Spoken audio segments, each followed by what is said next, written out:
Salut, c'est Guillaume. Je vous propose de découvrir un extrait du prochain épisode de Course épique. Course épique, c'est chaque semaine un invité, une course, une histoire hors du commun. Je vous donne rendez-vous tous les mercredis pour découvrir un nouvel épisode et vivre une grande et belle histoire de course. Mais avant ça, place à un extrait de notre prochain épisode.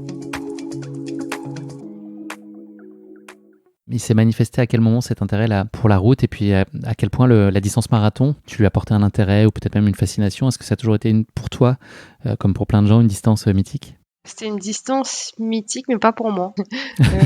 J'avais toujours dit à Pascal, mon ancien coach, moi, surtout venant du trail, je dis mais moi, jamais je ferai du marathon.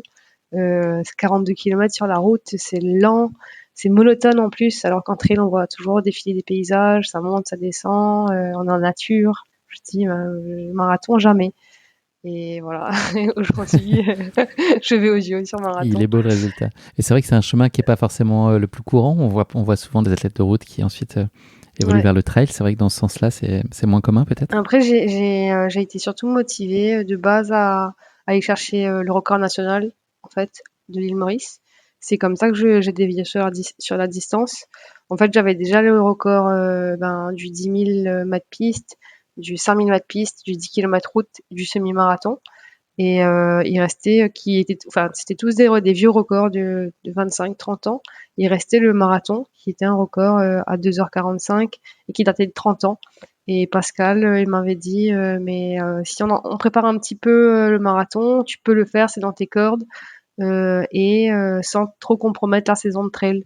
Donc moi, je dis, moi, en quête de performance, je me suis dit, je veux en fait inscrire une nouvelle fois mon nom sur les tablettes de l'athlétisme mauricien. C'est des discussions que vous avez eues quand ? Juste avant de faire peut-être l'année juste avant mon marathon, en 2022, en 2021 peut-être. Et donc, au départ, je lui avais dit non, et ensuite j'ai réfléchi, et j'ai fait punaise, ce record-là, il a duré 30 ans, si ça se trouve, il va durer encore 30 ans. Je l'espère pas, j'espère que ça va pousser des jeunes en fait, à se mettre sur la distance.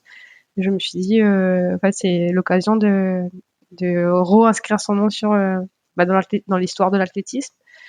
Et du coup, j'ai dit, ok, allons-y. Et au final, j'ai adoré la préparation. Déjà, c'était beaucoup plus facile pour les entraînements parce que habitant sur Montpellier, en fait, c'est beaucoup plus facile de trouver du plat que du vallonné. C'était plus pratique aussi parce que du coup, j'avais pas à aller à la montagne, passer 3 heures en montagne, revenir. Donc, j'ai adoré la préparation pour la facilité de la logistique, mais aussi pour le type d'entraînement. Et moi, j'ai des qualités d'endurance aussi qui ont fait que en fait j'ai aimé ce type d'effort là. Et donc j'ai fait un premier marathon où j'étais bien en dessous de mes objectifs. Je visais un peu en dessous de 2h45. Je fais 2h39 sur mon premier marathon. Je devais terminer la saison sur le marathon d'Écosse que j'avais gagné, je crois, en 2022. Et je vais faire début novembre un entraînement avec des amis à Toulouse en 2 fois 10 km, et eux ils préparaient Valence. Et en fait, j'arrive à les suivre sur l'entraînement. Et alors que eux, ils avaient déjà fait toute une préparation de marathon. Moi, ma saison elle a été finie. Et ils m'ont dit, punaise, tu veux pas faire le marathon de Valence et tout. Et moi, je me suis dit, allez, vas-y, trop chaud. Donc, je m'inscris au marathon de Valence. Je m'inscris au marathon de Valence peut-être 6 semaines, un mois avant. Bien sûr, sous l'accord de Pascal, il m'a dit, écoute, t'as rien à perdre. Si tu veux t'amuser, amuse-toi. Et on a eu le temps de mettre quelques séances de marathon. Et là, en fait, j'ai fait un 2h34, donc 5 minutes de mieux. Et là, je me suis dit, 2h34 sans préparation. Il me reste à aller chercher 7 minutes sur mon chrono si je veux me qualifier au JO. J'aimerais bien essayer de le faire, en fait, parce que en plus, j'étais relativement facile sur mon marathon en 2h34 sans entraînement. Et c'est là que, du coup, je me suis dit, allez, si je veux me qualifier au JO, si je veux gagner 7 minutes sur mon chrono, je dois faire que de la route, donc délaisser le trail pour quelques temps et essayer en fait de m'entraîner un maximum. Donc, je mets ma vie professionnelle entre parenthèses pour essayer de me qualifier.